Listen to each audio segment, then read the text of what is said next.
Ever feel like business podcasts are just one big sales pitch? Welcome to the Marketing Thread. I'm your host, Brandon Salisbury, and we've created this show for one simple reason. We love talking about marketing. This isn't a corporate front or a rigid interview series. It's a candid, peer-to-peer conversation with people who are obsessed about what they do. We dive deep into the topics our guests are genuinely passionate about, from the latest tech to old school strategy. Plus, we wrap up every episode by diving into the chaos of the internet with our Ask Reddit segment, answering the most pressing marketing questions that have the community buzzing. If you want a seat at the table for a real conversation between marketers and leaders, you're in the right thread. Pleased to be joined today by Michael Futterman, who is here to give us a little bit different take in the world of marketing, less about marketing strategy and tactics and more about marketing leader development. So Michael, glad to have you with us. Why don't you tell us a little bit about what you do and what it's like working with you? Hey, thanks, Brandon. And I'm thrilled to be on this with you. And I'm excited to talk about all these different questions that you sent me in advance. So a little bit about me. I'm an executive coach. I work with people who are high potentials, first time and experienced leaders who are looking for that next gear. And really what underpins a lot of what I do is this belief in this thing called type 2 fun. And type 2 fun is really, in a nutshell, it's doing hard stuff intentionally, because when you do that stuff intentionally, it makes you more resilient. And it also makes you prepared for the times where you don't have the choice to do hard stuff. So I use things like 360 feedback, helping my clients challenge status quo, and experimenting with new behaviors to help them achieve that next gear. And that's kind of in a nutshell what I do. Yeah. I love that. I think, resiliency is an underappreciated talent. And it's something that has to be, it's a skill that has to be developed over time and something that can always be strengthened. So I love that approach. Michael, let's dive in here because I'm really interested in this concept and the work that you do in helping leaders develop and do the hard things to grow. One of the things that I was curious about just in like talking with you previously and like understanding a little bit more about your approach. I'm curious about a psychological or a leadership concept that you're currently obsessed with that every marketer needs to hear. Yeah. And I think that it's beyond just every marketer, but certainly in working with a lot of marketers, this comes to mind. There are two things. One of them is this idea of leadership being about meeting people where they are. And then the psychological one is the development of some kind of rubric to evaluate urgency and impact. And so, Brandon, if you don't mind, I can expand a little bit. I can expand a little bit on both of those. So meeting people where they are is more of a strategy that I think leaders and managers can employ. And that really comes from understanding that you can't apply a one size fits all management and leadership approach to the people that report to you. So if marketing leaders and marketing managers can understand that the direct reports that they have all different kinds of things that they bring to the table, right? They have motivations, they've got fears, they've got aspirations, and just really taking the time to work with those people to understand that on a deeper level is one of those things that I'm really obsessed about. The second part around psychology is I think very often we're very reactive. I find that a lot of my clients are very reactive to the number of emails that they get, the client outreach, the manager outreach, and they struggle with understanding how to evaluate urgency. We're in this very fast-paced world, and it's hard sometimes to say, is this the most important thing for me to do right now? So one of the tactics that I ask my clients to do is every time that they get something that elevates their anxiety level, whether it's an email or a request from a manager or even working with a direct report, I ask them to ask themselves, on a scale of 1 to 10, with 10 being, if I don't deal with this immediately, this is going to be a real problem. And a 1 being like the opposite end of that, like nobody would notice it. I find that having rubrics like that can really help my clients evaluate and manage those anxiety provoking things and stressors that come up day to day. Yeah, I love that. If everything is the most important thing, then nothing is the most important thing. Absolutely. Right. And everything can't be urgent. One of the other things that I love that you were talking about was just meeting people where they are, right? Like, not everyone is motivated by the same thing. Some people are motivated by money, some are motivated by fear, some are motivated by, that next job title. Some just want to be the best at what they do. So there's a variety of different motivations there. And I'm curious to hear how your approach has changed just with like there's so many different generations in the workplace today, and just like coaching leaders on how they're managing the different generations and kind of their approach to work and those motivations. Yeah, I hear this a lot that people, we've got this new generation, and the main complaint that I hear is they want everything handed to them. I don't necessarily believe that. And then I've got people who are more of those, more around my age, who have been in the business world for a long time, and their expectations are different. So when it comes to getting to meet people where they are, one of the things that I've noticed is that in coaching people who have more international experience uh, outside of the United States, people seem to really value and spend more time outside of the office, getting to know the people that work with them. So in England, there's this what has been described as pub culture, right, where you go out with your manager or your team, and you spend some time at the pub just getting to know one another. And you may talk about business, but you do it in a different environment. Whereas in the United States, it seems to be less of that. So what you end up with are these, uh, happy hours that people go to, but it's not really part of the culture. So what I'm finding is that asking the question of my clients, what what can you do to support this new generation?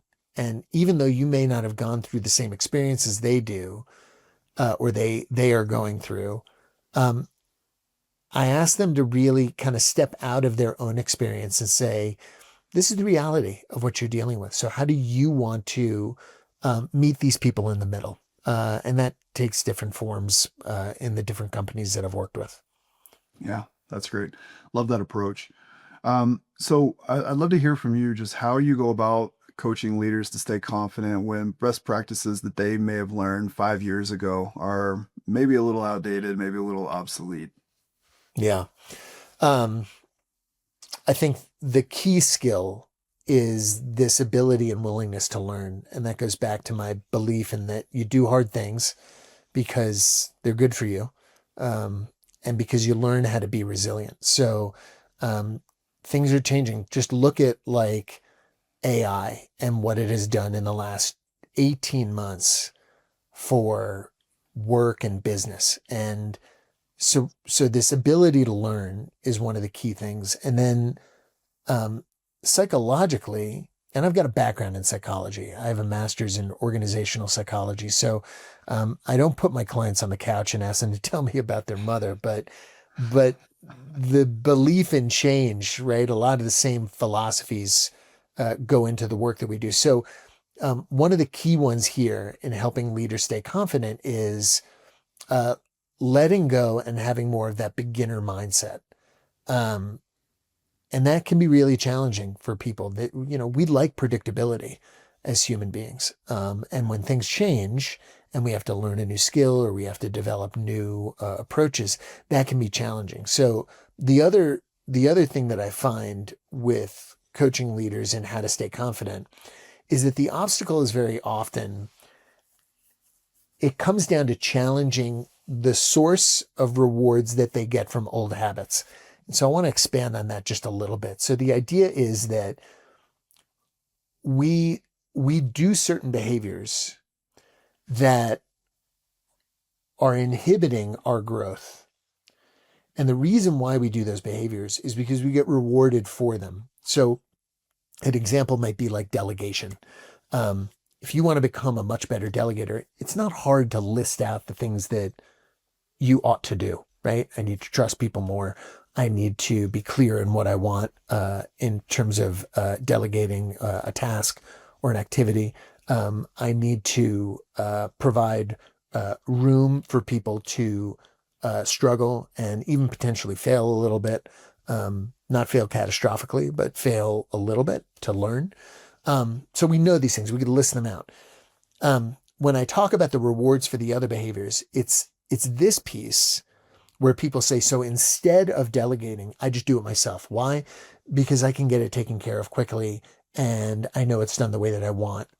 I am not clear in the delegation that I provide. I just give them kind of generalities. Why? Because maybe I don't know exactly what it is that I want, or I do know in my head, but I have no rubric or way to share that with people. And what happens is that those behaviors get rewarded. When I do it on my own, I feel like I'm really important. When I don't give really clear guidelines, I don't have to necessarily hold anybody to account for an outcome because it was unclear what the outcome was. And so I get rewarded because I don't have to hold the line on something. And that feels bad to me to try to hold the line on something. So this idea um, of recognizing that these old habits and these old ways of doing things are actually rewarding to me, and then really examining and saying, okay, what if I were to experiment and say, if I did do a new behavior, maybe I still get rewarded. So it's challenging that status quo of belief. And that's one of the harder things that I do with my clients, but it's also in a lot of ways the most rewarding, because if you can learn that your behavior is still going to be rewarded and you add a new skill to your repertoire, that's incredibly valuable. And I think that's what we're talking about here, is that things change and you have to change along with it. Yeah, that's really interesting. I think it's a skill in and of itself to just identify what that reward is, right? Like what do you Yeah. stand to gain, by making that change. So, really interesting approach. Really like that. I'm also curious. So, look, marketers are really good at creating persuasion externally. Like that's what we do, right? Like we take a product or a service, and our goal is to persuade you to buy that thing or service. But we're not always great about creating internal influence within our own companies. And so it's a skill that has to be developed over time, particularly stepping into leadership roles where you have influence over the organization and where you've got to work interdepartmentally. So talk me through how you would coach a marketing leader to use their external influence skills to navigate internal politics, and to get that executive buy-in for some of the ideas that they've got. Yeah. Great question. And everybody's a little different, but there are some core principles that apply here. Number one is, like in marketing, you have to know who your customer or your client is. So uh, understanding the culture, and the behaviors of the people that you're trying to influence, what motivates them, what they might be afraid of, what their pain points are. Those are all really important things for anybody inside an organization, whether you're in marketing or operations or sales, to really understand these other parties so that you can influence them along what is important to them. And so one of the ways that I do that, or one of the pieces of advice that I have for either organizations or individuals, is to really strive to create environments in which getting and giving feedback become more normalized. And that's a big way that I coach my clients to better develop their influencing skills. So as an example, by asking for feedback, uh, and then communicating how you're going to address the feedback that you get in a visible and measurable way, and then actually doing those things, it really helps with predictability and expectations. And again, I think that human beings really thrive on predictability. We want to know what's going to happen next. Um, so by getting a 360 feedback and learning, like, this is what people want more of from me, and then going back to those people and saying, I heard your feedback and here's what I'm going to do about it. And then going and doing it. What you've created there is kind of like the phenomena of, if I tell you not to think of a white elephant, And you have a picture of a white elephant in your head. And so what we're doing is we're setting up this prediction that other people have for us. And then we're doing it so that they can say, oh, there it is. He said I told him that I wanted this. And he said he was going to do this. And now he's doing it. So it all lines up. So that creates real influence because people can then be more sure about what they can expect from you. But that all comes from feedback. Yeah, I love that. Love the thought around just like making yourself a little bit predictable, right? Like you say you're going to do something, you're going to do it, and how that translates into taking on projects or doing things for the company, but also, just in how that translates into creating influence across, other departments and things like that to gain that buy-in. So I really love that. That was great. Um, let's transition now into thinking about how we build. You talked about resiliency when you talked about what you do and how you do it. I see that as a underrated skill, like I said, but it's an underrated skill to also build a team of resilient leaders as well. And so, marketing is a relatively high burnout field, right? We see a lot of turnover, 12 to 18 months in some roles. Some of that is burnout, some of that is looking for that next thing. And so what would be your advice? Like what are some of the red flags that you look for in a team that's about to hit a wall? And how would you coach a leader to fix that before it gets to be too late? Yeah. The red flags piece is kind of different for different people. I think that one of the key things is a red flag for me is this inability to address conflict. So one of the most important things that a leader or a manager can do is being able to set up a culture in which it's okay for people to raise their hand and say, "I need help."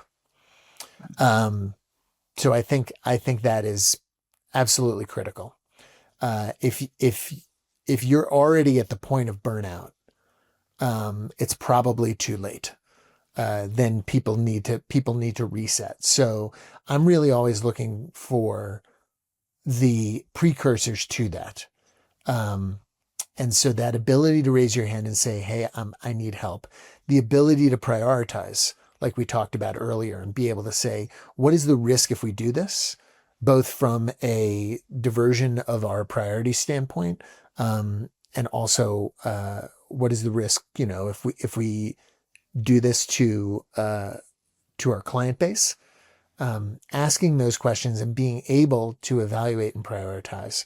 And this comes back to, in a lot of ways, the connection that leaders have with the people that work for them. So that connection and understanding and those check-ins and being able to say, how are you doing? And really get a transparent and honest answer from those people. Those are real hallmarks of teams that are able to weather challenges and weather busy periods. I get it that there are a lot of sprints that are out there. And then the last thing that I want to just focus on is that, effective leadership is about people, and effective management is in a lot more ways about process. And I think that very often we say, well, we can solve this burnout problem, or we can solve this capacity issue with processes. We can become more efficient. We can, use AI. We can use, standard operating procedures. And yes, those things can help. But until the underlying issue of the human element is addressed, I don't know that it solves the overall problem there. Yeah. Yeah, one of the things that you talked about was, creating an environment where someone can raise their hand and say, "I need help." An environment where people can be a little bit vulnerable and being able to ask how you're doing and get more than a response of "I'm good."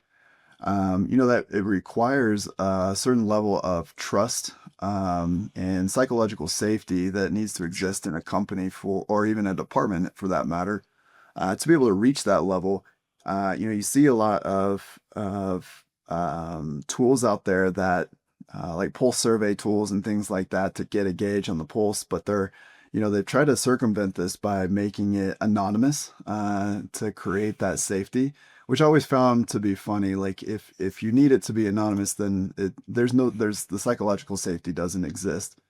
And so I'm curious about like knowing that it requires a certain amount of trust and psychological safety for that environment. How are you coaching marketing leaders or even other leaders to really like breed that culture? Yeah. Um, I love that you acknowledge that those anonymous surveys don't necessarily move the needle, because if it were really important for people to hear, shouldn't there be a forum in which people can share the real talk and not be punished for it? And I would say that that's probably the number one thing that I find that I'm coaching leaders on when it comes to this topic is, if you're going to punish somebody for giving you feedback that you asked for, then you've got no business being a leader, right? Yeah. Then don't ask for the feedback at all. And so the behaviors are really around working with my clients to help them process the information that they're getting. And some of the ways that I ask them to think about this is, if you're getting both positive and negative feedback, and you only give value to the positive stuff and not the negative stuff, you have to ask yourself the question, like, why? If I'm believing in the positive stuff, I gotta equally believe in the stuff that's being said that's negative. Yeah. The other thing that I coach them around is, this is data, and you may choose to believe or agree with the data or disagree with the data. The real question is, this is what people are experiencing. So do you want to take action on this, or do you not? And that is really kind of that core question. Is, you can choose to agree with it or disagree with it, but this is the experience that these other people are having. And so you got to ask yourself, is that what I want to foster? Is that what I want to develop in this organization? So some questions that I ask of my clients are, what do you want to see happen that isn't happening in your organization? And what role do you play in the solution and the cause of that problem? I ask them questions like, well, where could we run an experiment? If this means change, where might we start to look at little movements to test theories and experiment? And sometimes people aren't willing to do that. I had a recent person that I was working with, and it was clear what the challenges were. This is a woman who is actually in marketing, and she was struggling with some new leadership that had come into the organization and feeling sidelined. And we worked on identifying some behaviors and actions that she wasn't currently taking, and that we both agreed that this would be a move in the right direction. It would be a relatively safe experiment for you to do. And her answer to me was, underlying all this is, I don't know that I want to change. I don't know that I want to invest this time and energy, which is totally fine. And I actually said, this is a really good reason for you not to continue working with me as a coach, by the way. It's hard to say that, but it is a truth. Like, there's got to be some belief that there's another way to do things. And if you don't have that underlying belief as a leader, I think it's going to be really challenging to create the environments that you're looking for. Yeah, that's great. All right, here's a tough one. We've warmed up. This is a tough one. Yeah. These other ones haven't been tough. We're warming up here. I'm curious in your work, if you've encountered a marketing leader who was just like absolutely brilliant in their job, maybe the tactical part of their job, but when it came to being a leader, it was just a total disaster. And if so, like as you talk to them, how'd you approach that hard conversation of like, hey, like you are obviously great at what you do, but as a leader, like it's not going well. Yeah. I think that,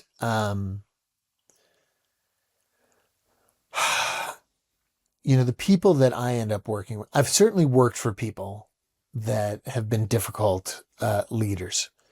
And it's very different when you're working for somebody versus when you're coaching them. So, when you're working with somebody, it's about that influence muscle and about seeing things through their eyes and, depending on their personality, raising concerns and raising opportunities in a way that makes sense to them. That's a communication skill. There are a bunch of different ways to go about doing that.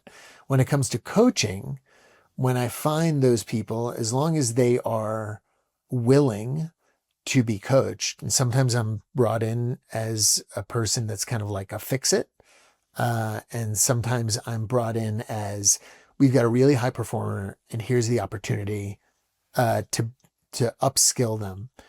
Um, what I find is that we have to find the motivation for them to change, and helping them recognize that this is a new skill set and you might have been really good at what you did, but if you want to be successful going forward, let's look at some role models. Let's look at some small wins that you want to accomplish, and stepping them through that and winning them over with some of those small wins is often the way that I get under the hood. And then all the other stuff that we've talked about, I find no better tool than getting feedback from others is super valuable. And the way that I do that is I collect that data and make it all attributable.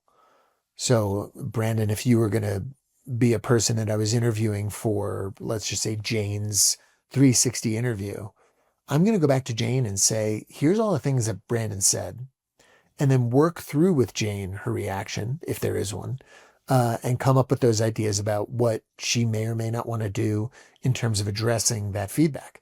I find really no better tool than the words of the people that they work with that motivates people to change. Yeah. Yeah, I love that. Particularly so I've worked in startups for the majority of my career, and the thing that I've always struggled with in startups is, that as you progress in title, your peer group gets smaller, right? And so, in a startup, the first startup I was in, head of sales and marketing, there was no other marketing leader above me. There was no one to learn from. And so, as you know, I've had to look for different ways to enhance my leadership skills and understand what that next role looks like long before I got there. But I've had to look outside the organization. And so, you talk about like, hey, like you're really great at what you do, but the leadership skills aren't there. How much, in your opinion, of that should be thought of well before you get into that role, and how do you coach someone on developing those skill sets for the next role that they might be looking to take on? Oh, that one is interesting. So I've been part of learning and development organizations for a long time internally to larger companies that had really well established management and leadership training. Um, I think coaching, obviously, right? I'll put a plug in for that. I think that there's a really great opportunity there for people to upskill by having a guide. Not every organization has the resources to do that. So finding people that can serve as informal mentors or even formal mentors, joining groups. There are professional groups like Vistage and YPO for startups, and then there are others. There's one that's specifically designed for women called Chief. That I think that those are great forums in which you can learn from other people who have been in that position. But it's really, again, just dedicating yourself to uh, building that skill. So the classic challenge is that people are really good at their job and then they get promoted into a position where they have to manage others. And it's a totally different skill set. You have to learn. There are very few people that come to that role with all the skills and capabilities that they need. So what people do is they wing it. They think that if they were good enough to be promoted, so they got to be good at this part too. So really recognizing it's a new and a different skill, and it's often both. It's a skill development, but then there's also the psychological shift from what they were rewarded for in the past, and that goes back to that reward system, right? If I get rewarded psychologically for solving the problem on my own or doing it on my own, why would I stop doing that? That's a really powerful reward, right? It's internal, some of the most powerful reward systems that we have, rather than some sort of external reward, which is I got more money, which is valuable, but very often short lasting in terms of its influence. But if I get a feeling of importance and satisfaction from solving a problem, why would I stop doing it? So using that awareness to say, okay, how do I still get rewarded, but change the behavior? That's work that gets done through coaching. That's work that gets done through reinforcement from your manager. That's work that gets done through reinforcement from the people that work for you. It's finding the same reward, but through different channels. Yeah, yeah, absolutely. One thing, big fan of coaching. One of the things that I did when I recognized like, hey, like I'm ready for more, like I'm ready for that next challenge. Um, I did two things. One, I created a mutual action plan with my boss, Mm. who my leader, and we looked at like, all right, what are the characteristics that need to be developed to be ready for this role? And then I partnered with a coach. My coach was Kyle Lacey. He was the CEO with Lessonly, eventually Jellyfish, and so on. And it was just somebody who's been there, somebody who sees what I haven't been able to see yet. That can provide that perspective. And he was really good at challenging me, not just on like, hey, here, like, what do you really want to do? Like, what does next look like? Is this really where you want to be, or do you really want to be over here? But then also just providing that context and that around the corner thinking of like, have you thought about this, and how like this is how your management style may need to change because now you have influence over this area. This is how your thinking might need to change in these meetings that you sit in or perspectives that you give. So having a coach that has been there, and having a coach that has that perspective, and can challenge your thinking and can help you to think at that higher level is incredibly valuable. So plus one to everything you said there. All right. So Michael, it's time to jump in. This is our favorite segment here on the marketing thread. It's called Ask Reddit. This is how we got our name. We scour the interwebs of Reddit to find the most pressing and relevant topics to our conversation. And I came up with a couple here for you that I think you'll be well positioned to answer. The first one is from Reddit. It says, my CEO just asked for a viral strategy by Monday. Every marketer loves to be asked for a viral strategy. I'm burnt out and my team is ready to quit. How do I manage up without getting fired? Mm. Mm. My first question is this a pattern or is it a one-off? If it's a pattern of behavior, it might require, I would say that it requires, a bigger conversation. And the not getting fired piece is a real motivator. I get that. So ideally you're in an environment where you can articulate what the priorities are on your plate, and how this might disrupt the deliveries of those other priorities that you might have. But really, either way, I think that it's the approach that I recommend or that I would coach people towards is clarifying what's needed by Monday. And is this a full plan, or are you looking for steps in the right direction? Very often what I find is that people throw out these ideas but they're not clear on what that next step is. So using some sort of rubric that says, well, I can get this to you by this date. Would that be satisfactory? I think that very often that raises awareness of what is possible rather than what is wanted.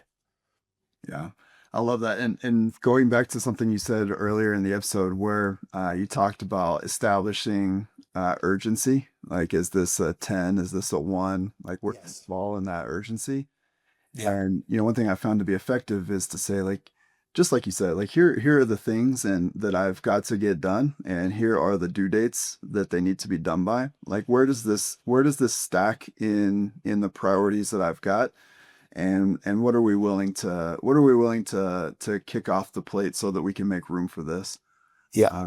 And like you said, just providing a realistic time frame of like, if we're not going to kick anything off, here's a realistic time frame for when we might be able to have this ready, just to help to set some expectations there. So love that. Yeah. All right, here's the next one. I've been a doer in quotations for 10 years. I just got promoted to VP and I have no idea how to lead people. How do I lean in when I feel like a fraud? Yeah. Hire a coach. That's the easy answer. Or go do some training somewhere, right? So, um, the American Management Association has programs on leadership and management. You could go to depending on how large your organization is, you might even go to your HR department and say, do you have a job description? Sometimes people get promoted without job descriptions. So I think getting clarity around what the expectations are of you in this new role, what the deliverables are, asking questions like, if this is my deliverable, how will you know? What will you be able to point to know that that's happening? I think all of those things, educating and upskilling yourself is maybe step one. Um, Asking yourself, who are the people that you admire or that you've worked with or for that were good leaders? What did they do? And what did they not do? I ask part of my um, working with people, I'm always asking them, like, who are the most influential leaders? And very often people start by saying, these are people that I try to not emulate. These are the people that I want to avoid being like. And I find that's very telling. So thinking that through, um, I take people through a values exercise. How do you want to show up as a leader? And what would be the evidence of that behavior for you can be really valuable. Uh, and then going back to experiencing all of this with a beginner mindset. Look, not everybody gets the opportunity to move from being a doer to being a manager, but everybody who does do that is doing it for the first time. And so how can you allow yourself some grace and period of learning? You're not going to be a 10 out of 10 right out of the box. You'll have some learning steps to take, and that's okay. And then, the last bit that I advise people on here is creating what I would describe as scaffolding. And what that means is using your direct reports and your manager to create that scaffolding that'll help guide you. And what I mean by scaffolding is, what are you looking for? How will you know that this is happening? Talking to your direct reports, like, what are the most important things that you need from me?